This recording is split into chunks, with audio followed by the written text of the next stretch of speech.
What's up everyone, this is FP Sticks bringing you some more Go Battle League battles here in the Ultra League. These are actually my wife's battles, again, Katie's battles, known as Clarinet Monster in the game. I believe she was right around like the 2000, maybe the 2100 range with these. I have not seen these battles yet, but I think it's always a good experience for us all together to kind of go through these battles and see what really good plays she made, as well as maybe some mistakes that were made that we can all learn from. So again, huge shout out to Katie for allowing us to view these battles so we can all learn together. Also, you probably already noticed I did get a new microphone. Hopefully the audio quality should be pretty decent. I'm trying to get volume levels balanced and everything, but it's kind of fancy now. It's got like this big boom arm and everything, so this will be really fun for live streaming as well. Again, make sure to check me out on Twitch if you haven't already. We always have a really good time there doing live battles, and I battle viewers all the time as well. So her team is Giratina Altered, Snorlax, and Swampert. Her Giratina Altered was running Shadow Claw for a decent amount of time, but we started getting destroyed by Obstagoons because this team doesn't really have a response to Obstagoon if Giratina is running Shadow Claw, because unfortunately it is triple resisted on Obstagoon. So we have since changed that over to Dragon Breath, and Giratina is just able to output a lot more damage. So that's pretty legit there. Giratina against Snorlax, since it was a Dragon Breath Giratina, that was a favorable matchup. Actually, in this first set, she might still be running Shadow Claw. And then I'm assuming, yeah, this is still Shadow Claw. This set of battles might be a little bit older, because I think in the second set of battles that we will see here, she is running Dragon Breath. So this, for example, even though Shadow Claw is going to give us better energy generation, we're going to be able to rip off these these charge moves a little bit faster. We're not outputting as much raw fast move damage as Dragon Breath does have. Lapras is a pretty decent counter to Giratina. You do need to land the Ice Beam though, because the Surf would be resisted. Down goes Giratina. We're bringing out our Snorlax to so close. We were trying to get to a Body Slam. This Lapras is most likely going to hit us with an Ice Beam. Just a Surf. Pretty sure it had enough energy for an Ice Beam, but then Katie mud shots down the Lapras. That's good. Oh man, it's a Venusaur in the back. There's no win in this, just purely based on team comp. But she is going to try to bait the Hydro Cannon here. The opponent does not even take the bait, so now she's just spamming Hydro Cannon. Even landing an Earthquake would really only do about like 60% of Venusaur's health. So it's a pretty bad scenario that we're in there, and they take us out. That's all right. Good game. Let's see what's going on here. Okay, Giratina into Gyarados, and we still have Shadow Claw. Yes, we do. Okay, so Katie switches into Snorlax here, which on her team, Snorlax is the safe swap, so this is all right. But honestly, the Giratina-Gyarados matchup isn't that bad. Even if you end up losing, you can sometimes come out of that with a shield advantage. Also, the opponent is staying in here, and because the opponent shielded, we should have matched shields as well, because it was very apparent that that Gyarados was going for the nuke. The Hydro Pump nuke connects. We have a 2 shield advantage. Okay, and then we bring out Swampert into Gyarados. So I think Swampert is an even worse option than Giratina against Gyarados right here, because these mud shots are double resisted. Hydro Cannon is going to be resisted, whereas if we had Giratina, honestly the Shadow Claw damage plus the Dragon Claw damage would have been enough to take out that Gyarados. Look at our Swampert now. It's got almost no health. We still have 2 shields. And we go for the Hydro Cannon here. Since shields are down, this is a mistake. We do want to go for the Earthquake. But we probably panic clicked there and then wasted some energy. Again, since we're running Shadow Claw here, we don't necessarily win the mirror, but we are up in shields, and the opposing Giratina has Shadow Claw as well. So our Giratina should be able to take out the opposing Giratina. If we would have been able to land an Earthquake on this Giratina, that would have been a lot better for us, but we're now shielding up this Dragon Claw. We're essentially forced to shield here. We're not over farming, which is good because we really don't want to get hit by another Dragon Claw. Able to take out the Giratina.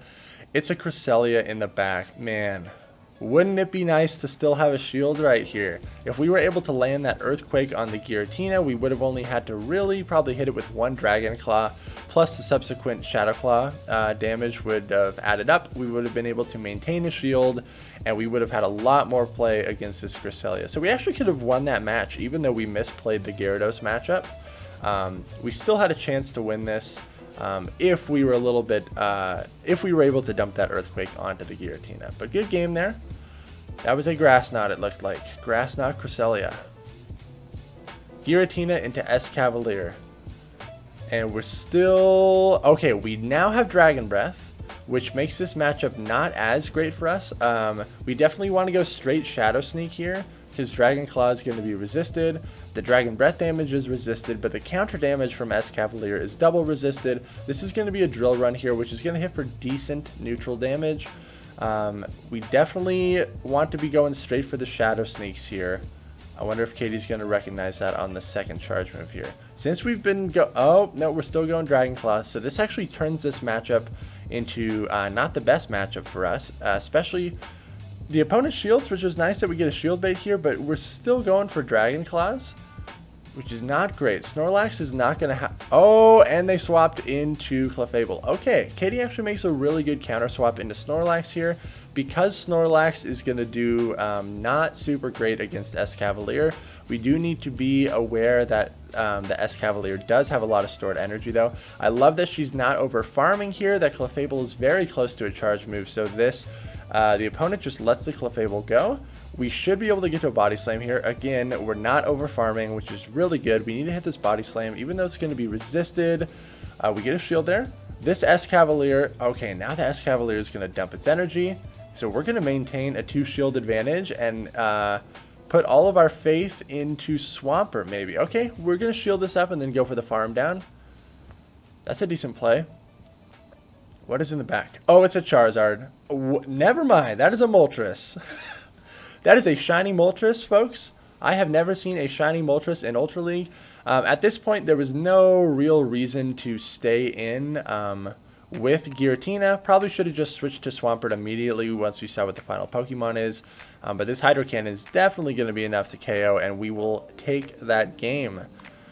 So the mistakes that were made, you need to go Shadow Sneak against Escavalier. The Steel typing resists Dragon type attacks. Okay, since we're running Dragon Breath here, we are going to win this mirror. You can see the opponent is rocking Shadow Claw.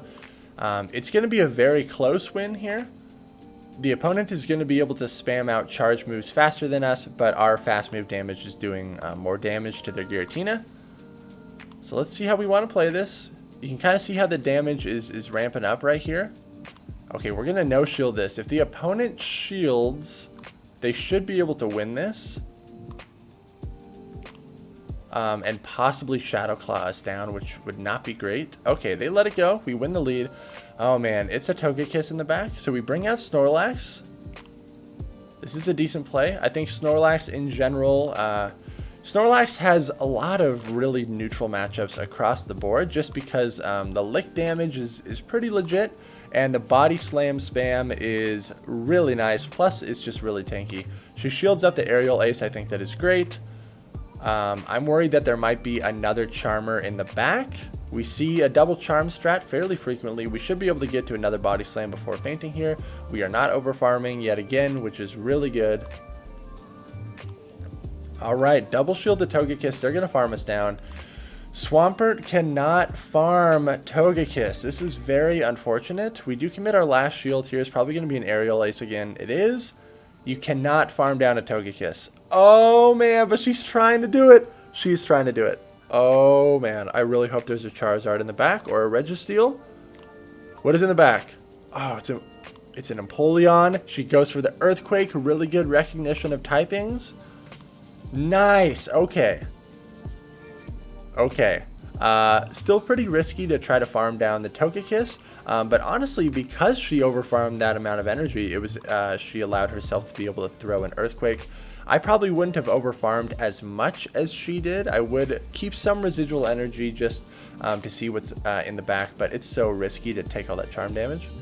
Good game there. Giratina on Swampert. This is favorable for Giratina, especially since we're running Dragon Breath. Ah, the opponent successfully baits, which is unfortunate. This is probably going to be the Earthquake right here. It is the Earthquake. Really good play from the opponent. This is still a favorable matchup for Giratina, though, especially since we have Dragon Breath. Oh man, Dragon Breath is so ridiculous. I really need to start running Dragon Breath Giratina. I haven't really ran Giratina at all in Ultra League this time around, and I don't really know why, because it's such a solid option, especially with Dragon Breath. But the Charmers obviously are going to absolutely wall you, which is unfortunate. We're able to win the lead. They bring in Gyarados. They're going to be able to farm us down. We bring out our Snorlax, which is great. Snorlax can survive a Hydro Pump. Most likely the Gyarados is going to be going for the Hydro Pump. There's no sense in throwing a Crunch here. And they should be able to get to it, especially with the jump start in energy that they had. It is Hydro Pump. Snorlax absorbs that. And then we're able to farm down the Gyarados. Snorlax is a beast. Oh no, it's a Giratina in the back. So honestly, we should immediately switch in Swampert. We do to avoid being farmed down. That's really great, but it's their own Dragon Breath Giratina. This is not great. We actually need to land essentially 2 Earthquakes, which is not going to happen. We are over farming here, which is fine. We're going to land this Earthquake no matter what. That's still not in Hydro Cannon range, but honestly, our only play is to attempt to land this Hydro Cannon. Dragon Claw is not enough to take us out. We're able to get this Hydro Cannon. You can see how much damage it's going to do. We're not going to get off another Mud Shot, I don't think. Oh man, we do get off one more Mud Shot, and Snorlax is barely not able to take it out. That was a very close game. Very close game. Okay, Giratina into Poliwrath. This is favorable for us, especially since we're rocking Dragon Breath. But the Ice Punch is going to hit for super effective damage, but there's no shielding scenario where Poliwrath wins this. So as long as we match shields, we're fine. Dragon Claw is the way to go here. Okay, so again, we're getting a little confused on our typings here. Anytime Dragon Claw and Shadow Sneak both hit for neutral, you always want to go Dragon Claw.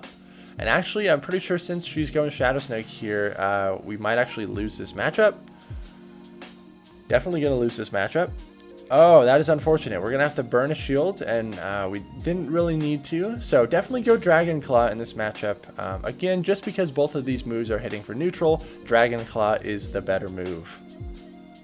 Okay, they just gave up switch advantage, though, and Katie made a really nice quick swap into Swampert here. This is probably going to be a superpower. And that puts the Melmetal pretty close to being in. Okay, we don't need to shield this second superpower. We would easily survive this because the superpower has already been, the attack has already been dropped. So that's a mistake we can fix right there. The Melmetal is shielding here. We know Melmetal is crazy fast at getting to its charge moves, but another superpower is not going to KO us. Okay, they let it go down. Oh my gosh, it's a Venusaur in the back. Okay, we could have been able to get to an Earthquake to at least hopefully threaten a shield, because there's no way the opponent's going to shield. We let the Venusaur farm us down, which is not great. We could bring out the Giratina to try to absorb some of this damage, but it's very low. It's decently low.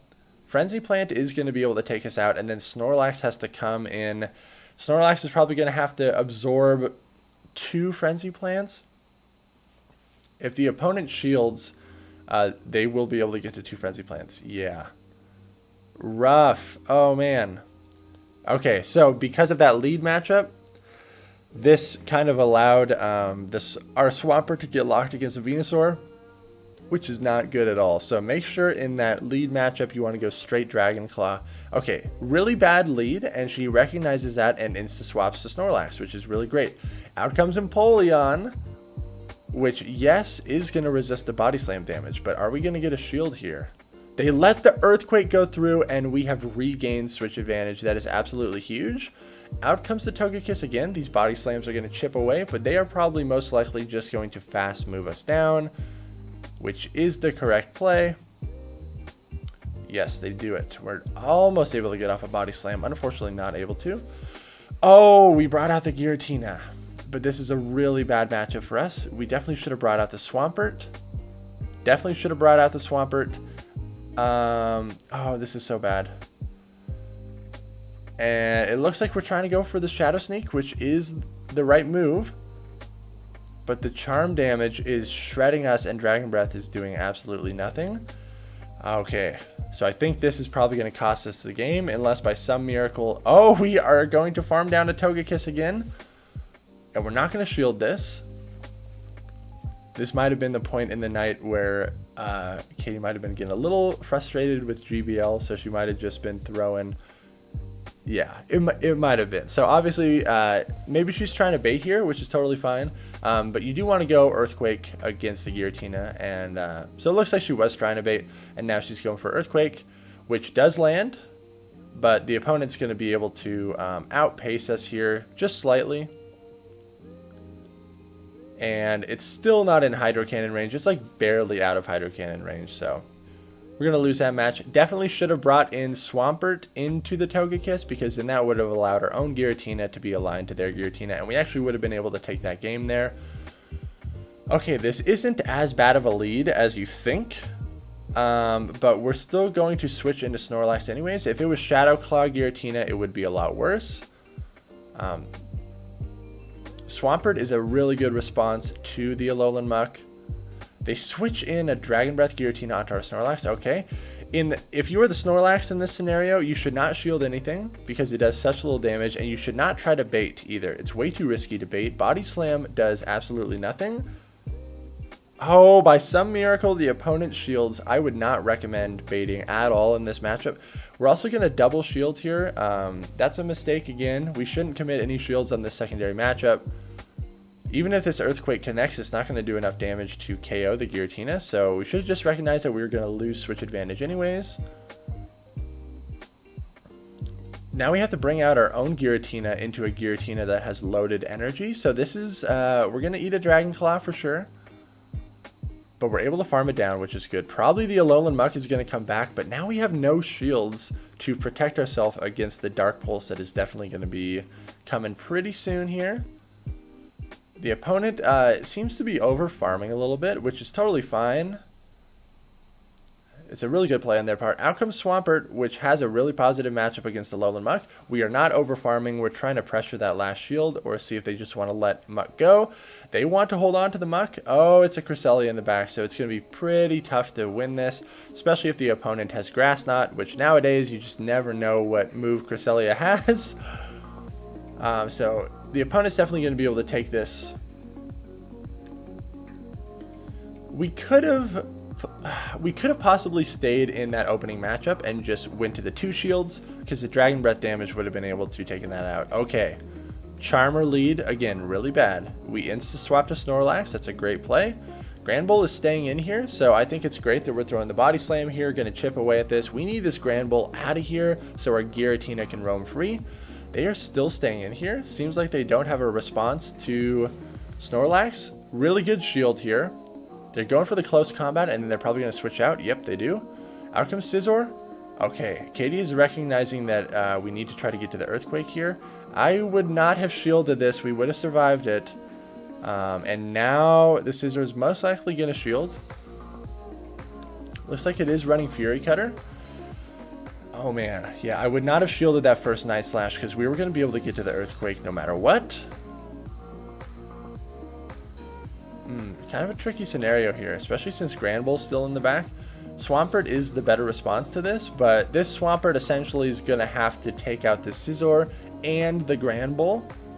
Even though the Granbull is pretty low health and out of energy, Dragon Breath just does nothing to it. It's going to be pretty brutal.